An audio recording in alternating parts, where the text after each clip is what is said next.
નમસ્કાર વિદ્યાર્થીઓ, હું વિષય શિક્ષક સૌમિલ ભાવસાર દરેક વિદ્યાર્થીઓનું હૃદયપૂર્વક સ્વાગત કરી રહ્યો છું.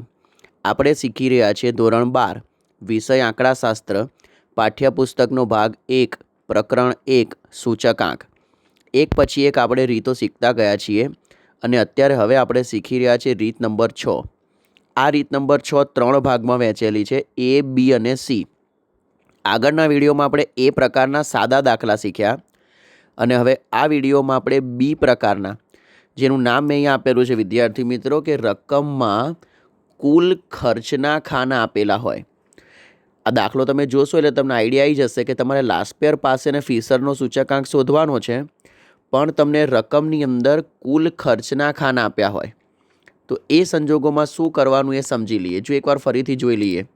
આ દાખલો છે, અહીંયા તમને રકમમાં કુલ ખર્ચનું ખાનું આપેલું છે, દેખાય છે? હા, બસ આ ખાનાને આધારે તમારે ઓળખવાનું છે કે તમારે દાખલો કેવી રીતે ગણવાનો છે. તો દાખલા પર પછી જઈએ. સૌથી પહેલાં એક પછી એક સ્ટેપ સમજી લઈએ. તો જો સૌથી પહેલું સ્ટેપ મેં લખેલું છે કે સૌપ્રથમ કુલ ખર્ચ સિવાયના ભાવ અથવા જથ્થાના ખાનાને સંજ્ઞા આપો. યાદ આવે ને મિત્રો? ભાવ અથવા જથ્થાના ખાના હશે, બે ખાના શેના હશે? કુલ ખર્ચના. અને એ સિવાયના જે બે ખાના હશે એ કાં તો ભાવના હશે કાં તો જથ્થાના હશે. ભાવના હશે તો આપણે એને શું બોલીશું? પી બોલીશું, કારણ કે પી એટલે શું થાય? પ્રાઇસ. અને જથ્થાના હશે તો એને શું બોલીશું? ક્યુ બોલીશું. ક્યુ એટલે શું થાય? ક્વોન્ટિટી. તો બે ટોટલ હિસાબ થઈ ગયો કે ભાઈ ટોટલ ખાના કેટલા હશે? 4. ઓકે, એ 4માંથી બે ખાના કયા હશે? કુલ ખર્ચના. અને બાકીના બે કયા હશે? કાં તો ભાવના હશે કાં તો જથ્થાના. જો ભાવના હોય તો એ P0 P1 હોય અને જથ્થાના હોય તે Q0 ને Q1 હોય. તો થઈ ગયા તમારા 4 ખાના. બે ખાના કયા? કુલ ખર્ચના. અને બાકીના બે આ હોય અથવા આ હોય. એના આધારે આપણે નક્કી કરીશું. તો મેં અહીંયા તમારી જોડે બે દાખલા લીધેલા છે. એમાંથી એક દાખલો એવો લીધેલો છે કે જેમાં કુલ ખર્ચની જોડે બાકીના બે ખાના ભાવના આપેલા છે ને? અને બીજો એક દાખલો એવો લીધો છે કે જેમાં કુલ ખર્ચની જોડે બાકીના બે ખાના જથ્થાના આપેલા છે. અઘરું નથી સહેજ પણ કન્ફ્યુઝ ના થતા. દાખલાના સ્ટેપ પ્રમાણે જઈશું એટલે આવડી જશે. ચલો, આગળનું સ્ટેપ લખેલું છે કે ત્યારબાદ કુલ ખર્ચના ખાનાને સંજ્ઞા આપો. જો અહીંયા કુલ ખર્ચના ખાના માટે તમારે યાદ રાખી દેવાનું મિત્રો કે આધાર વર્ષનો કુલ ખર્ચ હોય એને કહેવાય P0 Q0, બરાબર. અને ચાલુ વર્ષનો કુલ ખર્ચ હોય એને કહેવાય P1 Q1. આ એકદમ સિમ્પલ કોન્સેપ્ટ છે ખર્ચનો, કે ભાઈ P એટલે શું કહેવાય? પ્રાઇસ કહેવાય. સમજો, P એટલે શું બોલીશું આપણે? એને પ્રાઇસ બોલીશું. અને Q એટલે શું બોલીશું? જથ્થો બોલીશું. અને આ બંનેનો ગુણાકાર કરી એટલે ટોટલ તમારા એક્સપેન્ડ થાય, ટોટલ ખર્ચો થાય. એક સામાન્ય ઉદાહરણથી બોલું કે તમે 5 રૂપિયાની 2 પેન્સિલ લીધી તો તમારો ટોટલ ખર્ચો કેટલા રૂપિયા થયો? 10 રૂપિયા થયો ને? એમાંથી 5 રૂપિયા શું થયો? ભાવ થયો. અને 2 રૂપિયા શું થયો? જથ્થો થયો.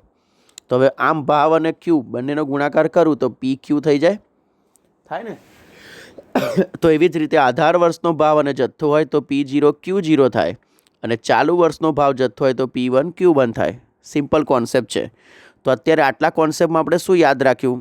બે વસ્તુ યાદ રાખી કે રકમમાં તમારી જોડે બે ખાના કુલ ખર્ચના હશે અને બીજા બે ખાના ભાવના હશે અથવા જથ્થાના હશે. ઓકે, પહેલાં ભાવ અથવા જથ્થાના ખાનાને સંજ્ઞા આપી દેવાની. જો બે ખાના ભાવના હોય તો P0 P1 હોય અને બે ખાના જથ્થાના હોય તો Q0 Q1 હોય. અને એની જોડે આપેલા બે ખાના કુલ ખર્ચના હોય તો આધાર વર્ષનો કુલ ખર્ચ હોય એને કહીશું P0 Q0 અને ચાલુ વર્ષનો કુલ ખર્ચ હોય એને કહીશું P1 Q1.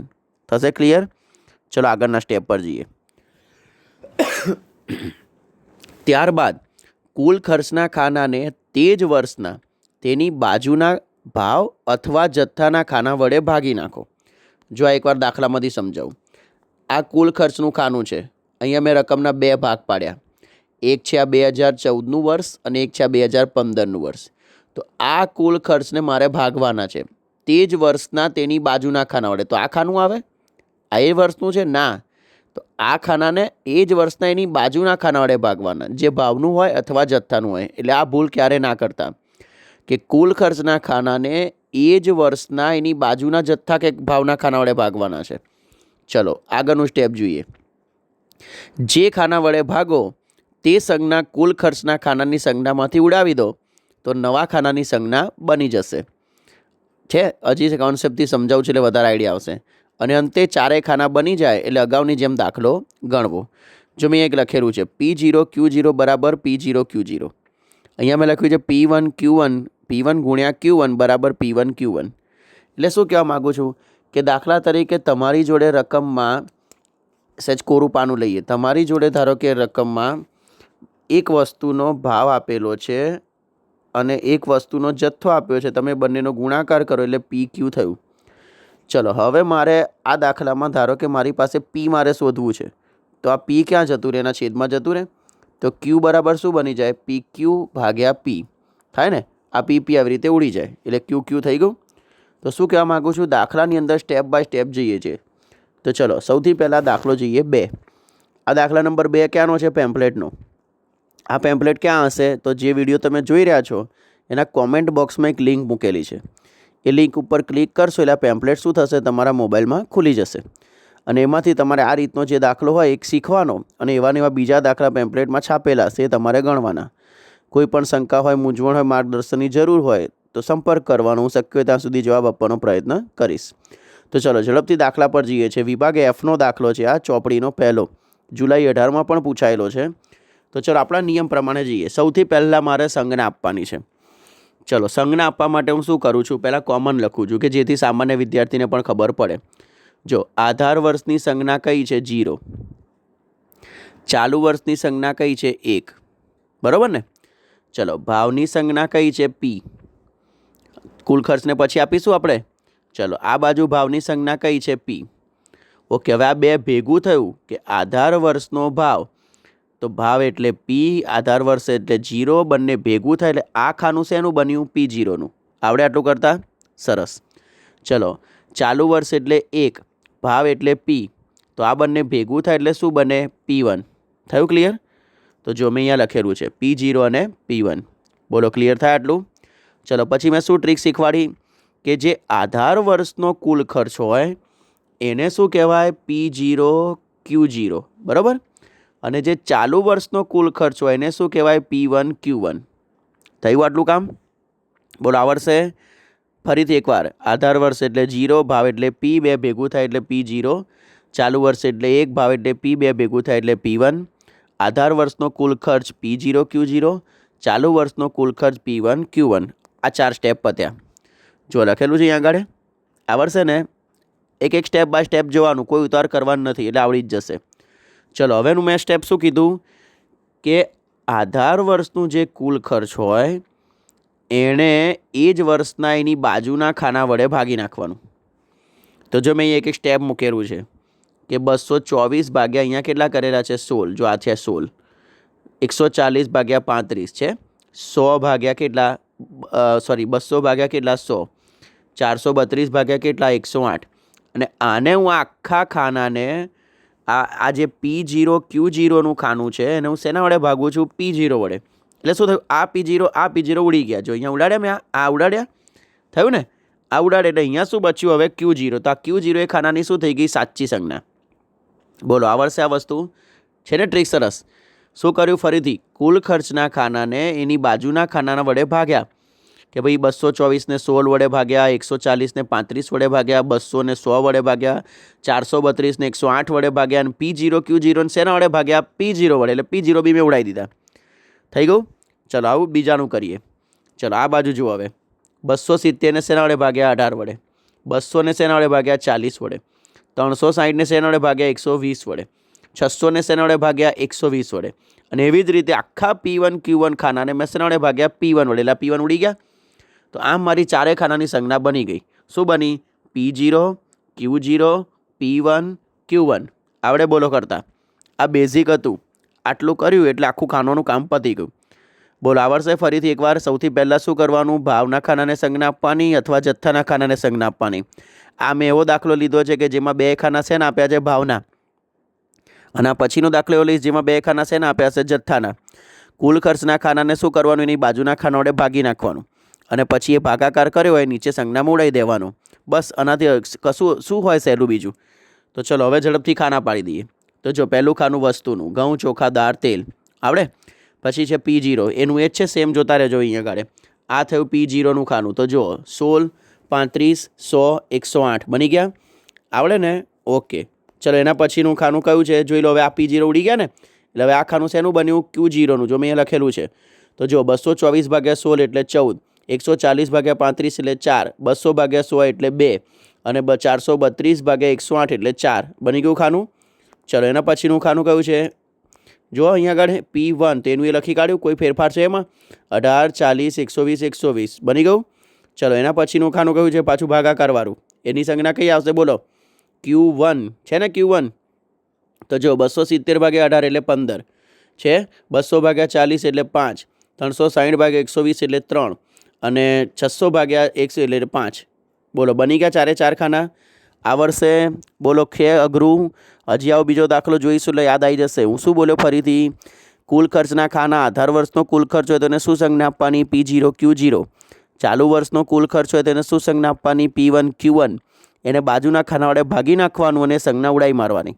બસ એકદમ સહેલું સ્ટેપ બની જશે. ચલો હવે આપણા નિયમ પ્રમાણે 4 ખાના બનાવવાના છે. તો શું કરવાનું? કયો નંબર યાદ આવે ને? કયો? 1000 અને 1101. તો જો PQ મેં લખી કાઢ્યા. તો શું બનશે? 1 0 0 0 1 1 0 1 બની ગયું ને? P1 Q0, P0 Q0, P1 Q1 ને P0 Q1. જો અહીંયા આગળ ખાનામાં સંજ્ઞાઓ મૂકી દીધી મેં. આવડશે? બસ હવે સિમ્પલ ગુણાકાર કરવાનો. ખાનામાં ખાસ યાદ રાખવાનું કે ભાઈ બદલાઈ ના જાય, ખાનું બદલાઈ ના જાય. જો નીચે સંજ્ઞાનું ટોટલ મારી દીધું, બધામાં આગળ સિગ્મા મૂકી દીધું. ચલો પહેલું P1 અને કોનો ગુણાકાર? P1 અને Q0 એટલે છે 18 × 14 × 18 252, 4 × 40 160 થયું. ટોટલ કેટલું? 1132. ઝડપથી જઉં છું, અહીંયા કોઈ સમય બગાડતો નથી. ચલો પછી કોનો ગુણાકાર? P0 અને Q0 એટલે આ ખાનું અને આ ખાનું છે. 16 × 14 કેટલા? 224. 35 × 4 કેટલા? 140. ટોટલ આવી ગયું કેટલું? 996. આવડશે? ચલો ત્રીજું ખાનું કોનું? P1 ને Q1. તો આ ખાનું P1નું, આ ખાનું P1નું, આ ખાનું Q1નું. 18 × 15 270, 40 × 5 200. ટોટલ કેટલું? 1430 થઈ જાય. ઉતાવળ નહીં કરવાની, તમારે શાંતિથી કરવાનું. અહીંયા વિડીયો સ્ટોપ કરી દેવાનો. પછી કેલ્ક્યુલેટરમાં તમારે જાતે ગુણાકાર કરવાનો ને મારો ગુણાકાર ચેક કરવાનો. મારી બી ભૂલ થાય એવું બની શકે ને, તો એકવાર ચેક કરવાનું. અને છેલ્લું ખાનું P0 Q1. તો ચલો કયું ખાનું આવશે? આ P0 અને આ Q1. 16 × 15 240, 35 × 5 175. ટોટલ કેટલું? 1255. શું બોલ્યો ફરીથી? અગત્યનું પોઈન્ટ સમજાવી દઉં એકવાર. જો આ શું છે? આ ખાનું શેનું છે? P0નું. આ ખાનું શેનું છે? P1નું. આ ખાનું શેનું છે? P0 Q0નું. આ ખાનું શેનું છે? P1 Q1નું. તો આ ખાનાને મેં આ ખાના વડે ભાગ્યું એટલે આ P0 ઉડી ગયા. આ ખાનાને મેં આ ખાના વડે ભાગ્યું એટલે આ P1 ઉડી ગયા. તો આમ ભાગાકાર કરી દેવાનો અને પછી જવાબ મૂકી દેવાના. છે સહેલું? ચલો ઝડપથી સૂત્ર IL બરાબર sigma P1 Q0 P0 Q0 × 100. કિંમત મૂકી દીધી. 1132 × 100 / 996 એટલે તમારો પહેલો જવાબ કેટલો આવ્યો? 113.65. આવડશે? ચલો આગળ પાસેનો સૂચકાંક. કયો નંબર? 1101. સૂત્ર મૂકી દીધું. સૂત્રમાં કિંમત મૂકી દઈએ. 1430 × 100 / 1255 113.94. છેલ્લું સૂત્ર ફિશરનો સૂચકાંક IL × IP. કિંમત મૂકી દીધી. વર્ગમૂળ સાથે ગુણાકાર કર્યો તો વર્ગમૂળમાં કેટલા આવ્યા? જો અહીંયા કાઢે 12,949.281. કેટલો જવાબ આવ્યો? EF બરાબર 113.79. બોલો આવડશે? અર્થઘટન પૂછે તો શું શીખવાડ્યું મેં? જે જવાબ આવે એમાંથી આધાર વર્ષનો સૂચકાંક કેટલો બાદ કરવાનો? 100. એટલે અર્થઘટન થઈ જાય. ગમે તે દાખલો ગમે તે પૂછાય, બરાબર? એ જ વસ્તુ કરવાની. તો જો ફિશરનો સૂચકાંક કેટલો આવ્યો? 113.79. આધાર વર્ષનો સૂચકાંક કેટલો હોય? 100. જવાબ કેવો આવ્યો? પ્લસમાં. પ્લસમાં આવે તો શું કહેવાય? વધારો. બોલો આવડશે વિદ્યાર્થીઓ? આ કઈ રીત શીખી રહ્યા છે? રીત નંબર 6. અને એમાં પાછી કઈ રીત? 6B. શું નામ આપ્યું છે? જ્યારે રકમમાં કુલ ખર્ચનું ખાનું આપ્યું હોય તેવા દાખલા છે. ચલો ઝડપથી હવે જોઈએ આવો બીજો દાખલો. થોડો વિડીયો લાંબો બનશે પણ ચિંતા ના કરતા, ઝડપથી સેટ ચલાવી દઈશ. તમારે સ્ટોપ કરીને જોવાનું. ચલો બીજો દાખલો છે પેમ્પલેટનો. કયો દાખલો? ચોથો દાખલો. ચોપડીનું કયું છે? ઉદાહરણ નંબર 5. ચલો સૌથી પહેલાં અહીંયા જો તમને કિગ્રા લખેલું છે. આ ખાનું ધ્યાનમાં લેવાનું નહીં. આ વિગતો ધ્યાનમાં લેવાની નહીં. કેમ નહીં લેવાની? કારણ કે આગળ એકમનું ખાનું આપ્યું નથી. એકમનું ખાનું આપે તો બધું ધ્યાનમાં લેવું પડે. ચલો આપણા નિયમ પ્રમાણે આગળ જઈએ. સૌથી પહેલાં મારે આ 4 ખાનાને સંજ્ઞા આપવાની છે. એકદમ સિમ્પલ જઉં છું. જો પહેલાં આધાર વર્ષ એટલે કેટલા? 0. ચાલુ વર્ષ એટલે કેટલા? 1. વપરાશ એટલે શું કહેવાય? Q. અહીંયા વપરાશ એટલે શું કહેવાય? Q. થયું? ચલો હું એને સંજ્ઞા આપું. ક્યુ અને 0 ભેગા થયા એટલે આ શું બન્યું? Q0. આધાર વર્ષનો કુલ ખર્ચો એને શું કહેવાય? P0 Q0 કહેવાય. ચલો આ વપરાશ એટલે શું કહેવાય? Q1. Q અને 1 ભેગા થયા. અને ચાલુ વર્ષનું કુલ ખર્ચ એટલે શું કહેવાય? P1 Q1. બોલો આટલું કામ થયું. આ પહેલું ખાનું, આ બીજું ખાનું, આ ત્રીજું ખાનું, આ ચોથું ખાનું. ચલો હવે મારે આ કુલ ખર્ચના ખાનાને કઈ બાજુના એ જ વર્ષના ખાના વડે ભાગવાનું ને, એટલે એનો મતલબ આ P0 Q0 ના ખાનાને હું શેના વડે ભાગીશ? Q0. એટલે આ Q0 ઉડી જશે. ચલો આ બાજુ P1 Q1 ને હું શેના વડે ભાગીશ? Q1 વડે. એટલે આ Q1 ઉડી જશે. તો આમ તમારા ચારે ખાનાની સંજ્ઞા નક્કી થઈ ગઈ. કઈ Q0 P0 Q1 અને P1. ખાલી પછી ભાગી કાઢો એટલે દાખલો પૂરો. છે ને કોન્સેપ્ટ ક્લિયર? ઓકે. જો હવે ખાનામાં જોઈએ. જો અહીં એકમનું ખાનું આપેલ નથી, માટે વપરાશના ખાનાની વિગતો ધ્યાને લેવાશે નહીં. મેં બધું જ સરસ લખેલું છે એટલે તમને કોઈ તકલીફ પડવી જોઈએ નહીં. ચલો પહેલાં ખાનાને સંજ્ઞા આપી Q0, આ ખાનાને સંજ્ઞા આપી Q1. છે ને હમણાં હું જે બોલ્યો એ. ચલો એના પછી મેં કુલ ખર્ચના ખાનાને સંજ્ઞા આપી. તો આધાર વર્ષનો કુલ ખર્ચ P0 Q0, ચાલુ વર્ષનો કુલ ખર્ચ P1 Q1. પત્યું કામ. ચલો હવે ઉડાડવાનું કામ. તો જો આ કુલ ખર્ચને 2500 ભાગ્યા 50, 500 ભાગ્યા 120, 330 ભાગ્યા 30, 360 ભાગ્યા 20, 40 ભાગ્યા 5 અને P0 Q0 ભાગ્યા Q0. ઉડી ગયો Q0. બરાબર ને? આવડશે? ઓકે. ચલો બીજા ખાનાનું જોઈએ. તો જો 4200 ભાગ્યા 60, 700 ભાગ્યા 140, 200 ભાગ્યા 20, 300 ભાગ્યા 15, 50 ભાગ્યા 5 અને P1 Q1 ભાગ્યા Q1. એટલે આ Q1 ઉડી ગયું. થઈ ગયું ને? હા બસ. તો આ જ પ્રમાણે જવાનું. આવી જાઓ સીધા હવે ખાના ઉપર. તો જો વસ્તુ ABCD Q0 એનું એ જ ખાનું આવશે. 50. અહીંયા કોઈ ફેરફાર થયો છે? અહીંયા કોઈ ફેરફાર થયો નથી. તો જોઈ લઈએ ગાડે. તો જો એકવાર ફરીથી અહીંયા કોઈ ફેરફાર થયો નથી એટલે 50, 120, 30, 20, 5 એનું એ જ. ઓકે. આગળ જઈએ તો કુલ ખર્ચનું ખાનું, પણ એની સંજ્ઞા હવે કઈ બની ગઈ છે? P0. તો જો 2500 ભાગ્યા 50 એટલે 50, 600 ભાગ્યા 120 એટલે 5, 330 ભાગ્યા 30 એટલે 11, 360 ભાગ્યા 20 એટલે 18, 40 ભાગ્યા 5 એટલે 8. થઈ ગયું? ચલો એના પછીનું ખાનું કયું છે? Q1 એનું એ જ. કોઈ ફેરફાર છે? 60, 140, 20, 15, 5 છે ને? ચલો એના પછીનું ખાનું ભાગાકારવાળું, પણ એની સંજ્ઞા કઈ આવશે બોલો તો? આ P1 આવશે. છે ને? આ P1. કારણ કે આ Q1 તો આપણે ઉડાઈ માર્યા છે ને. તો 4200 ભાગ્યા 60 એટલે કેટલા આવશે? 70. 700 ભાગ્યા 140 એટલે 5, 200 ભાગ્યા 20 એટલે 10, 300 ભાગ્યા 15 આવે જવાબ 20, 10. થઈ ગયા ચારે ચાર ખાના. અને આ ચારે ચાર ખાનાને આધારે આવી ગયો આપણો નિયમ. કયો નંબર બોલો? 1 0 0 0 1 1 0 1 થશે ને? ઓકે. થોડી સ્પીડ લગાવી છે મેં. કેમ? કારણ કે વિડીયો બહુ લાંબો બની રહ્યો છે, પછી અપલોડ કરવામાં તકલીફ થાય ને એટલે. ચલો હવે સીધા ગુણાકાર. તો સંજ્ઞા આપી દીધી.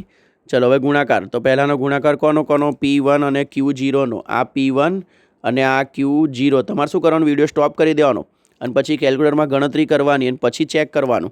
તો જો પહેલાંનો જવાબ કેટલો આવશે? 4850. ચલો બીજાનો જવાબ કેટલો આવશે? 3830. કોનો ગુણાકાર? P0 અને Q0. આ P0 છે અહીંયા, આ રહ્યા અહીંયા P0 અને આ રહ્યા Q0. એનો ગુણાકાર કર્યો તો 3850. ચલો ત્રીજામાં કોનો ગુણાકાર? P1 અને Q1. 60 ભાગ્યા 60 ગુણ્યા 70 કેટલા? 4200 છે. એનું ટોટલ કેટલું? 5450. અને છેલ્લામાં કોનો ગુણાકાર? P0 અને Q1નો. તેનું ટોટલ કેટલું આવશે? 4230. કયું છે? P0 કયું છે? આ રહ્યું. અને Q1 કયું છે? આ રહ્યું છે. અહીંયા ગમે તે ક્રમમાં હોય, આ ખાનાનો ક્રમ બદલવાનો નહીં. આ ખાનાનો ક્રમ એનો એ જ રહેશે. ચલો ઝડપથી સૂત્ર લાસ્ટ પેયરનું 1000 નંબરવાળું. જવાબ કેટલો આવ્યો? 126.63. આવડશે? પહેલું ખાનું ભાગ્યા બીજું ખાનું.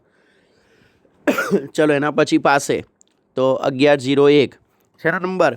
ચલો ત્રીજું ખાનું ભાગ્યા ચોથું ખાનું. 5450 ગુણ્યા 100 ભાગ્યા 4230 128.84. અને છેલ્લે છે ફિશરનો સૂચકાંક. સૂત્ર મૂક્યું, વર્ગમૂળમાં કિંમત મૂકી. જો ગુણાકાર મેં કેટલા આંકડામાં રાખ્યો છે? વર્ગમૂળમાં 4 આંકડામાં. 16315.0092 છે ને? એટલે પોઈન્ટની ભૂલ ના આવે. આ ખાસ ધ્યાન આપજો. અને આમ છેલ્લો જવાબ આવે 127.73. બોલો થશે વિદ્યાર્થીઓ ક્લિયર? આ આપણે શીખ્યા રીત નંબર 6B. બરાબર ને? હા, કુલ ખર્ચનું ખાનું આપ્યું હોય તેવા દાખલા. એની અંદર કેટલા દાખલા શીખ્યા આપણે? 2 દાખલા. એક દાખલો એવો શીખ્યા કે જેમાં P0 અને P1ના ખાના હોય, અને એક દાખલો એવો શીખ્યા કે જેમાં Q0 અને Q1ના ખાના હોય. 2 દાખલા જુદા જુદા લીધા. તો વિદ્યાર્થીઓ તૈયારી સરસ કરજો અને પૂરેપૂરા માર્ક મેળવવાનો પ્રયત્ન કરજો. કોઈ પણ શંકા, મૂંઝવણ, માર્ગદર્શન હોય તો મને મેસેજ કરજો. હું શક્ય ત્યાં સુધી જવાબ આપવાનો પ્રયત્ન કરીશ. હું દરેક વિદ્યાર્થીઓ અને વાલીઓનો હૃદયપૂર્વક આભાર વ્યક્ત કરું છું અને તેમણે મારી પર જે વિશ્વાસ મૂક્યો છે તે બદલ હું દરેકનો આભાર વ્યક્ત કરું છું. Thank you so much. Vande Mataram. Bharat Mata કી જય. જય જય ગરવી ગુજરાત.